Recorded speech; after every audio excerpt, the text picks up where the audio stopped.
Hey guys, I thought I'd put together this video for anybody that's having trouble with their landings. I am not an instructor and I don't have any training, and this is just a recap of what I did to teach myself how to land properly and consistently. It's a little bit different than what a lot of instructors have on YouTube, and so it might work better for you if you decide to try any of this out. I mean, that's on you, but I'll walk you through what I started doing first, and then how it progressed into foot drags and then into landing. So I could actually foot drag before I could consistently land, if you can believe that. So before I could land nicely, or even before I attempted any kind of foot drags, this is what I used to do. I used to swoop down over the ground like this and just fly parallel with the ground. And I didn't do it this close. I used to do it like 10 feet, and even before that more like 15 or 20 feet. You can do it as close to the ground as you feel comfortable with, but this is how I did it. And the goal was to develop the muscle memory to keep the glider under perfect control. So that goes for altitude, it goes for surging forward and backward, and it also goes for pendulating left and right. You want to make sure that you can keep all of those things nice and consistent. Of course, whenever you do this, you always want to do it into the wind, and you want to do it when the wind is not gusty, not choppy or anything like that. You want a little bit of wind. You don't want no wind, like 3 to 6 miles an hour. You'll be moving across the ground nice and slow, and it'll be the easiest at that point.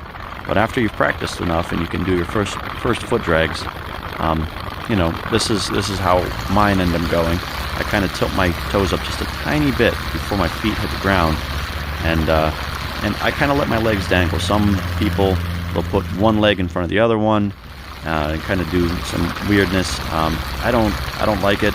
I just do it like this, and of course, my legs aren't stiff and I'm not reaching for the ground. Don't reach for the ground. There's no rush to touch the ground. Worst case scenario, you know what I mean? If you start going in for a foot drag and it's not working out, then throttle up and pull on the brakes a little bit and just pull right out. Not a big deal. But you're always going to want to use your brakes as your primary method for controlling your altitude, and your throttle is secondary. So when you do these, usually depending on wind speed and everything, usually you're at 15, 20, 25% throttle to maintain nice level flight with little brake pressure, But you would use your brakes to really control yourself. You're going to get the fastest reaction that way. Worst case scenario, if you start to mess up, this is a video where I messed up. I'll play it a couple times. I didn't have enough throttle, and when I started to pull on the brakes and I tried to throttle up, and it still wasn't enough. And worst case scenario, you catch yourself. You pull your brakes down all the way, so your glider's still really holding you up quite a bit, and it's stumbly and embarrassing, but it's not a big deal. Just make sure you have your engine shut off. As soon as you realize things are going wrong, pull that flare, shut off the engine, and just focus on keeping your body upright, and it'll be fine. So here's a couple clips of 2 different landings that I've kind of overlaid together at 25% speed.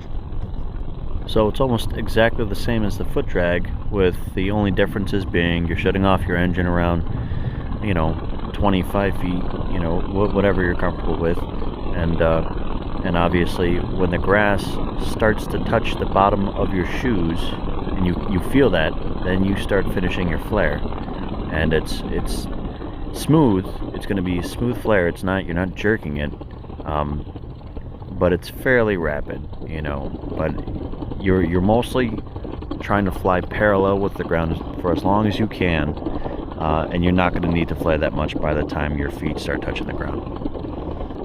And finally, be gradual with your movements. You'll already know that by now if you did all the practice. It's all very gradual and controlled. There's not big movements. You're not talking about a lot of movements until your final flare, after your feet are starting to hit the grass. And you can even see my left foot, and this is consistent with all my landings. I almost always drag my left foot a little bit first before I even start to flare. But you can see the clip in the upper right hand corner, my hands are barely moving, so there's not, you know, but you'll already know all that. If you practice like I did, you'll be in good shape.